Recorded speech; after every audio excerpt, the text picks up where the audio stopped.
আসসালামু আলাইকুম। সংবাদে আপনাদের সবাইকে স্বাগত জানাচ্ছি। আমি ফিরোজ তোহা। শুরুতেই আরবে কেবলস সংবাদ শিরোনাম। বাংলাদেশের গুরুত্বপূর্ণ আপডেট সংবাদে আপনাকে স্বাগত। শুরুতে সংবাদ শিরোনাম, পরে বিস্তারিত। রাষ্ট্রকে পৈতৃক সম্পত্তি জমিদারিতে পরিণত করেছে সরকার, অভিযোগ করলেন বিএনপির মহাসচিব মির্জা ফখরুল ইসলাম আলমগীর। এরপর জানিয়ে দিব, আজিজ বেনজিরের মতো অনেক রূপকথার কাহিনী সরকারের কাছে আরও আছে, অভিযোগ করছেন বিএনপির সিনিয়র যুগ্ম মহাসচিব অ্যাডভোকেট রুহুল কবির রিজভী। জানিয়ে দিব, খালেদা জিয়া সহ 10 জনের বিরুদ্ধে চার্জ গঠন শুনানি 5 আগস্ট। বড়পুকুরিয়া কয়লা খনি দুর্নীতি মামলায় বিএনপি চেয়ারপারসন খালেদা জিয়া সহ 10 আসামির বিরুদ্ধে অভিযোগ গঠন শুনানির জন্য 5 আগস্ট দিন ধার্য করেছে আদালত। মঙ্গলবার এ মামলায় অভিযোগ গঠন শুনানির জন্য দিন ধার্য ছিল। এদিকে বিএনপির আমলে তাদের আইজিপি আশরাফুল হুদার বিচার হয়েছে কিনা প্রশ্ন করেছেন আওয়ামী লীগের সাধারণ সম্পাদক এবং সড়ক পরিবহন ও সেতুমন্ত্রী ওবায়দুল কাদের। জানিয়ে দিব, কেউ সহিংসতা করে পার পাবে না, বলছেন ইসি আলমগীর। নির্বাচন কমিশনার ইসি আলমগীর তৃতীয় ধাপের উপজেলা নির্বাচনের আগের ধাপগুলোর চেয়ে অধিক সংখ্যক আইনশৃঙ্খলা রক্ষাকারী বাহিনী নিয়োগ করা হয়েছে। সহিংসতা করে কেউ রেহাই পাবে না বলেও হুঁশিয়ারি দিয়েছেন তিনি। এবং সর্বশেষ জানিয়ে দিব, আজ তৃতীয় ধাপে দেশের 87 উপজেলায় ভোট গ্রহণ শুরু হয়েছে। তৃতীয় ধাপে মোট 87টি উপজেলায় ভোট গ্রহণ অনুষ্ঠিত হয়েছে। সকাল 8টা থেকে শুরু হয়েছে এই ভোট গ্রহণ, চলবে বিকাল 4টা পর্যন্ত।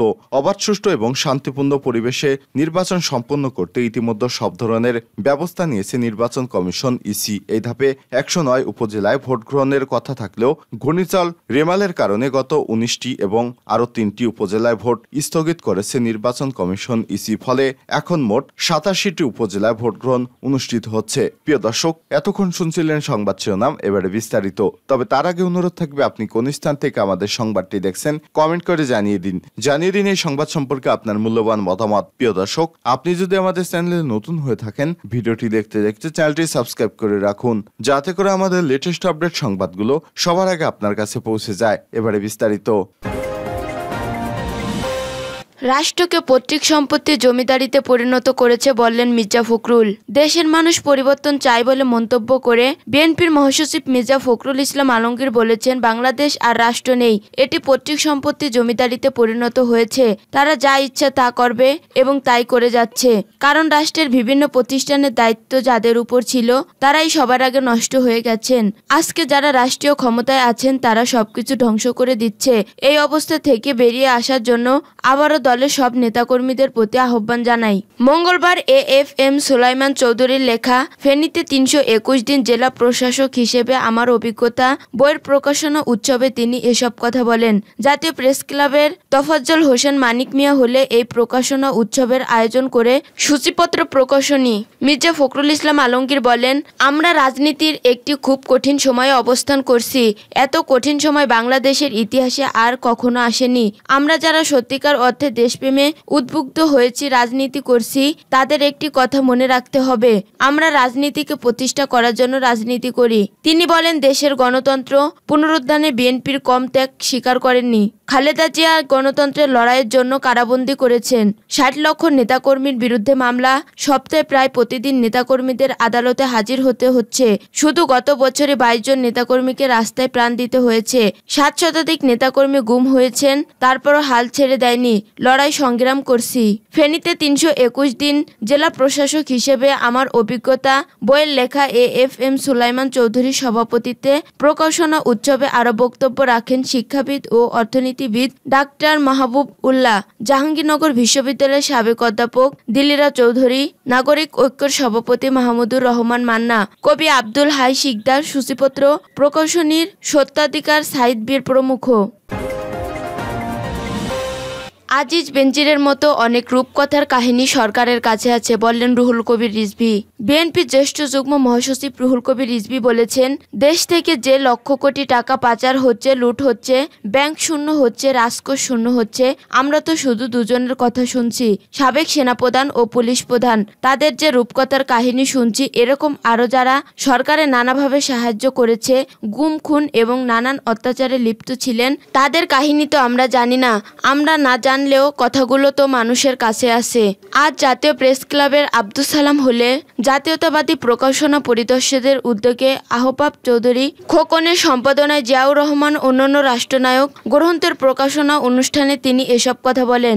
রুহুল কবির রিজভী বলেন, সাবেক সেনাপ্রধান জেনারেল আজিজ এবং সাবেক পুলিশ প্রধান বেনজির আহমেদ এরা যে এত কিছু করছে এটা প্রধানমন্ত্রী জানতেন না? আওয়ামী লীগ সরকার কি কিছু জানতেন না? সরকার বা রাষ্ট্রের যারা গোয়েন্দা বাহিনী রয়েছে তারা তো একেবারে প্রধানমন্ত্রীর কবজায়। শেখ হাসিনা যদি আমেরিকায় যান, সেখানে আন্দোলন হলে সেই ছবিগুলো তুলে রাখা হয় এবং পরবর্তীকালে সেই আন্দোলনকারী বাংলাদেশে এলে এয়ারপোর্টে গ্রেপ্তার করে। তিনি আরো বলেন, শেখ হাসিনা লন্ডনে গিয়েছিলেন, সেখানে তার বিরুদ্ধে আন্দোলন হয়েছে, সেই ছবিগুলো গোয়েন্দাদের কাছে দেয়া হয়েছে। গোয়েন্দারা আন্দোলনকারীরা যখনই বাড়িতে আসে তাদের বাড়ি বাড়ি গিয়ে হুমকি ধামকি দেয়, গ্রেপ্তার করে। আজকের আওয়ামী লীগ জিয়াউর রহমান সরকারের কাছে রেজিস্ট্রেশনের মধ্য দিয়ে আওয়ামী লীগ হয়েছে। আওয়ামী লীগের প্রতিও জিয়াউর রহমানের অবদান রয়েছে। সিলেট জেলায় বিএনপির সভাপতি আব্দুল কাইম চৌধুরীর সভাপতিত্বে সাবেক ছাত্রনেতা ডাক্তার তৌহিদুর রহমান আওয়াল সঞ্চালনায় আরও উপস্থিত ছিলেন বিএনপি স্বেচ্ছাসেবক বিষয়ক সম্পাদক মীর শরফত আলী সপু, বিএনপির নির্বাহী কমিটির সদস্য আমিনুল হক, তাঁতি দলের আহ্বায়ক আবুল কালাম আজাদ, মৎস্যজীবী দলের সদস্য সচিব আব্দুর রহিম, ডিউজের সহসভাপতি রাশেদুল হক, স্বেচ্ছাসেবক দলের সাবেক সহসভাপতি ইমতিয়াজ আহমেদ বকুল প্রমুখ। খালেদা জিয়া সহ 10 জনের বিরুদ্ধে চার্জ গঠনের শুনানি 5 আগস্ট। বড়পুকুরিয়া কয়লা খনি দুর্নীতি মামলায় বিএনপি চেয়ারপারসন খালেদা জিয়া সহ 10 আসামির বিরুদ্ধে অভিযোগ গঠনের শুনানি 5 আগস্ট দিন ধার্য করেছে আদালত। মঙ্গলবার এই মামলায় অভিযোগ গঠন শুনানি দিন ধার্য ছিল। এদিন খালেদা জিয়ার পক্ষে তার আইনজীবী হাজিরা দেন। এরপর খালেদা জিয়া অসুস্থ থাকায় তার পক্ষে আইনজীবীরা অভিযোগ গঠন শুনানি পেছনের জন্য সময়ের আবেদন করেন।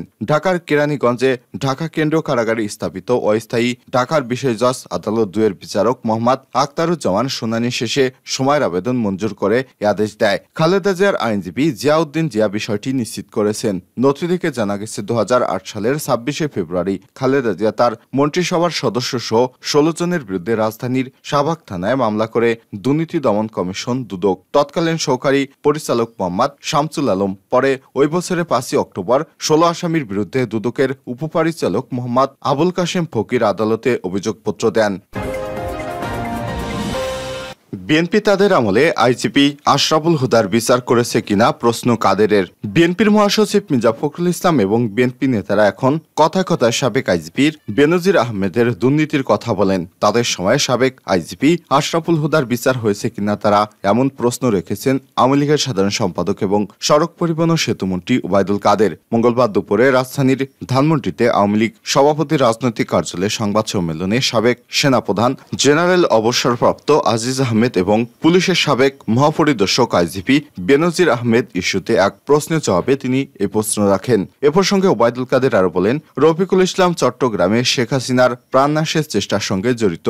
এর বিচার কি বিএনপি করেছে? এসপি কোহিনুর, যার হাতে কত রাজনৈতিক কর্মী নির্যাতিত হয়েছেন, অন্তঃসত্ত্বা নারী পর্যন্ত রাজপথে মিছিলে গিয়ে নির্যাতনের শিকার হয়েছেন, তার নির্যাতন দুর্নীতির কথা ঢাকা শহরের মানুষের মুখে মুখে। তার বিচার কি হয়েছে? তাদের আমলে যেসব নেতাকর্মী দুর্নীতি করেছে, হা ভবনে দুর্নীতির বিচার কি তারা করেছেন? করেননি। সুতরাং শেখ হাসিনার আমলে শুধুমাত্র যেই অপরাধ করুক না কেন তাকেই বিচারের মুখোমুখি করা হয়। সুতরাং একজন নিরপেক্ষ এবং শান্তিপ্রিয় শাসক হচ্ছেন প্রধানমন্ত্রী শেখ হাসিনা, আর কেউ নয়।